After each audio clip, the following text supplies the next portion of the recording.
Hey there, Twisters. This is sort of a part 2 for NHL legends who never won a Stanley Cup. In the previous video, I discussed legends from Western Conference franchises. Today, we're going to talk about legends from Eastern Conference franchises. So I have a total of 16 players, one per Eastern Conference franchise. Of course, I want to know your thoughts in the comments down below. Did I snub anybody in this list? So make sure you sound off down there. Now remember, these players had to have served a number of years for that franchise in the East, and they cannot have won the Stanley Cup elsewhere. So guys like Dominik Hasek and Ray Bourque are excluded from this list. If you're new here and you enjoy all things hockey, history, analysis, and culture, definitely hit the red subscribe button down below. Join our growing hockey community. And if you haven't already, guys, do check out that Western Conference video. I'll be sure to post a link to that in the description down below.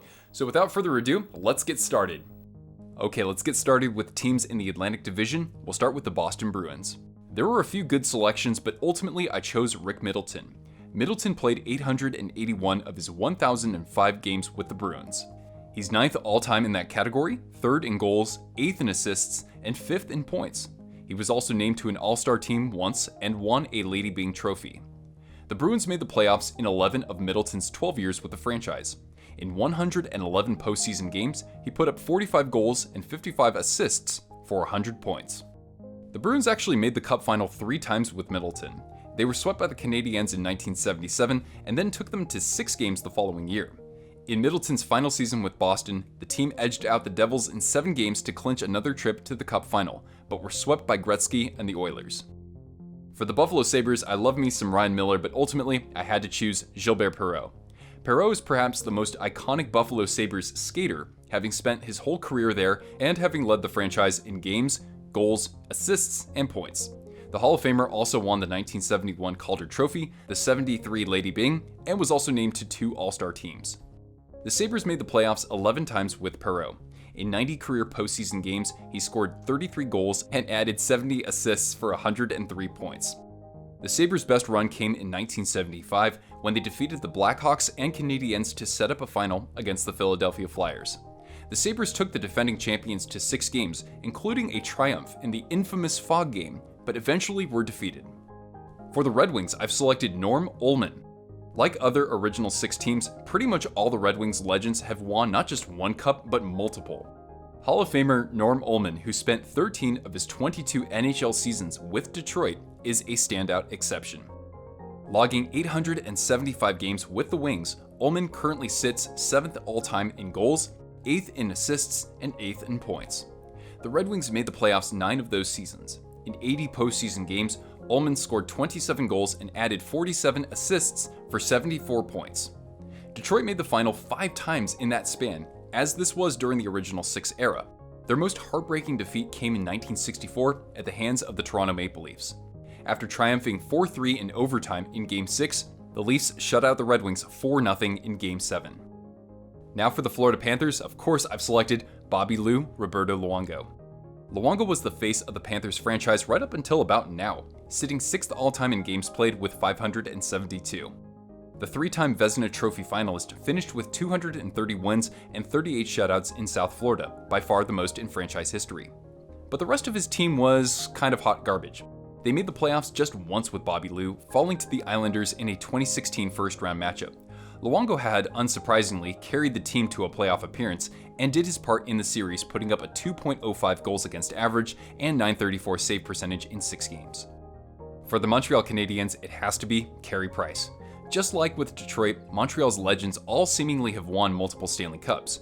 Price will likely go down as the best Canadian to never win one. The all-time franchise leader in wins, Price has been stellar for much of his time with Montreal. He made the 2008 All-Rookie team, and in 2015 swept a handful of major awards, winning the Hart, Vezina, Pearson, and Jennings. The Habs have made the playoffs in 10 of Price's 15 years. The British Columbia native has recorded a 2.39 goals against average, .919 save percentage, and 8 shutouts over 92 playoff games. And as most of you out there know, Price was integral in guiding the Habs on a crazy playoff run this past season, the first time they even made the Stanley Cup final in 28 years. Over 22 games, he compiled a 2.28 goals against average and a .924 save percentage. For the Ottawa Senators, I have selected Daniel Alfredsson. Alfie was the franchise face for much of his 17 years there. playing 1,178 of his 1,246 games with them. He ranks second behind Chris Phillips in franchise games, but he's way out in front as the leader in goals, assists, and points. He also won the 1996 Calder and was named to the All-Rookie team, in addition to a King Clancy Trophy, a Messier Award, and an All-Star team bid. Ottawa made the playoffs in 14 of Alfredsson's 17 years, including in 2007 when the team made its lone visit to the Cup final. Each series was decided in 5 games, with series wins coming against the Penguins, Devils, and Sabres. But the Sens would be defeated in 5 games against the Anaheim Ducks. For the Tampa Bay Lightning, I've selected Ben Bishop. Bishop is sort of the odd man out when looking at teammates of his, who eventually won a couple of Stanley Cups years later. Bishop was only in Tampa for 5 years, but put up impressive numbers. The 2-time All-Star and 2-time Vezina finalist leads the franchise in goals against average and is second to Andrei Vasilevsky in other major categories. Bishop only appeared in 2 postseason runs with Tampa but did not disappoint, compiling a 2.09 goals against average and .927 save percentage with 5 shutouts in just 36 games. That first run, 2015, witnessed the Lightning advance to the Stanley Cup final after defeating the Red Wings, Canadiens, and Rangers. The Bolts ultimately fell in 6 games against the Chicago Blackhawks, who won their 3rd Stanley Cup in a 6-year span. For the Toronto Maple Leafs, I had a number of players to choose from. Certainly Mats Sundin and Daryl Sittler would be among those, but I chose defenseman Börje Salming. The Hockey Hall of Famer, 6-time All-Star, and 4-time Norris Trophy finalist, is currently 3rd among franchise leader in games played, 1st in assists, and 4th in points. The Leafs made the playoffs in 12 of Salming's 16 seasons. Over 81 postseason games, he recorded 12 goals and 37 assists for 49 points. However, the Leafs were not the same powerhouse that they were in the 1960s. The furthest they advanced with Salming was in 1987, falling in the second round to the Red Wings in 7 games.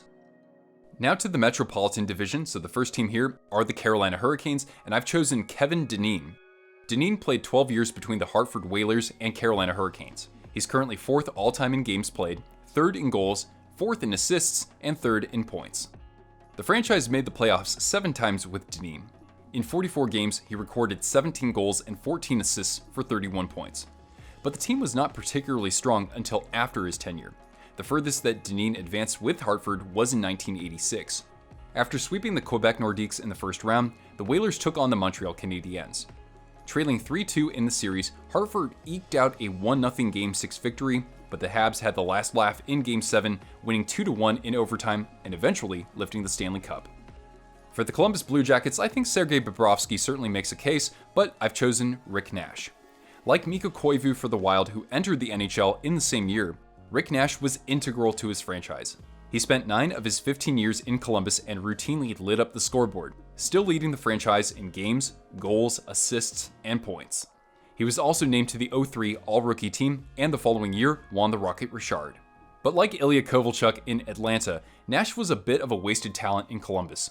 The team only made the playoffs once with him. It came in 2009 against the defending champion Red Wings, and it resulted in a sweep. Nash advanced to the Stanley Cup in 2014 with the Rangers, but lost in 5 games to the LA Kings. For the New Jersey Devils, I've selected Travis Zajac. Zajac spent 15 years with the Devils organization and is currently 4th all-time in games played. I found it somewhat surprising that he ranks as high as tied for 3rd in goals, 5th in assists, and 3rd in points. But then again, the Devils have largely been a lower scoring team or one that scores by committee. Anyway, the Devils made the playoffs 6 times with Zajac. In 57 postseason games, he scored 11 goals and 17 assists for 28 points. The furthest that he got to a cup was in 2012, in which the Devils fell in 6 games to the LA Kings. For the New York Islanders, Josh Bailey certainly makes a strong case, but I'm going to choose Hockey Hall of Famer Pat LaFontaine. Most of those Isles legends came from that dynasty team of the 1980s, but LaFontaine arrived just after then. He played 8 years on Long Island and currently sits tied for 5th all-time in goals and 7th in points. The Isles made the playoffs in 6 of his 8 years there. In 50 games, he scored 14 goals and 22 assists for 36 points. In his rookie season, the Islanders actually made their 5th straight Stanley Cup final appearance, but fell in 5 games to the team that they had swept the previous year, Wayne Gretzky's Edmonton Oilers. For the New York Rangers, it has to be none other than the king himself, Henrik Lundqvist. Lundqvist played all of his 887 games with the Rangers, good for 7th all-time in franchise history. He's also the franchise leader in wins and shutouts, and in addition to winning a Vezina trophy, finished as a finalist for the award 4 other times. Lundqvist was a key driver in the Rangers making the playoffs 12 of his 15 years. Over 130 postseason games, he compiled a 2.30 goals against average and .921 save percentage with 10 shutouts. Lundqvist advanced to the Stanley Cup final once in 2014, alongside teammate Rick Nash, but as mentioned earlier, despite defeating the Flyers, Penguins, and Canadiens, the team came up short in 5 games against the Kings. For the Pittsburgh Penguins, it's a toss-up between Jean Pronovost and Rick Kehoe, but I've chosen Rick Kehoe. Most of those Penguins legends have Stanley Cups, so I had to reach back before the Mario Lemieux era. Kehoe spent 11 years with Pittsburgh and currently sits 7th in franchise games, 6th in goals, 9th in assists, and 6th in points. He also won the Lady Byng in 1981. The Pens made the playoffs 7 times with Kehoe. In 37 games, he scored just 4 goals and added 17 assists for 21 points. But unlike other 1967 expansion teams such as St. Louis and Philadelphia, Pittsburgh was not particularly a force to be reckoned with. The furthest they advanced with Kehoe was 1975. After defeating the Blues in the preliminary round, they were reverse swept in the quarterfinals by the Islanders, with Game 7 ending in a 1-0 nail-biter.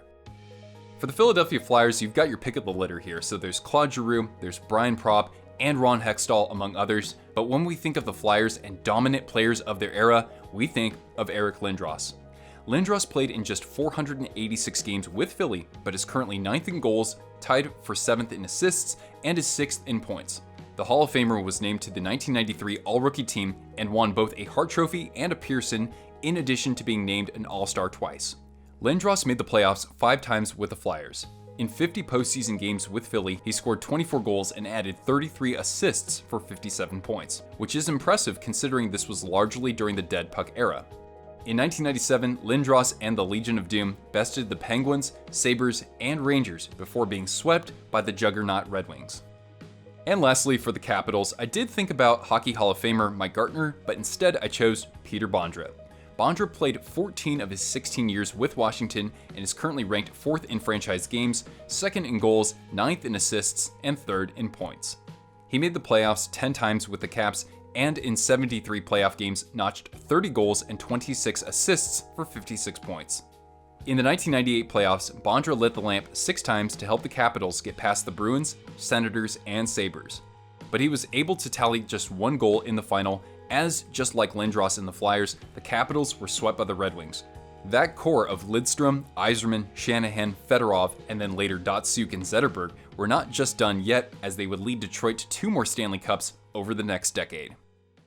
Alright my friends, well what did you think of my list here? Is there anybody that I snubbed? Be sure to sound off in the comments down below, and again, watch that Western Conference video if you haven't already. I hope you enjoyed this video, and if you did, leave a big thumbs up, subscribe down below, and hit the notification bell. That way you know when I'm uploading content or going live with a stream. We've got a lot of those planned for the near future for the playoffs. Thank you guys so much for joining me here on Twisted Wrister Hockey. Once again, I'm Nick, and I'll catch you Twisters later.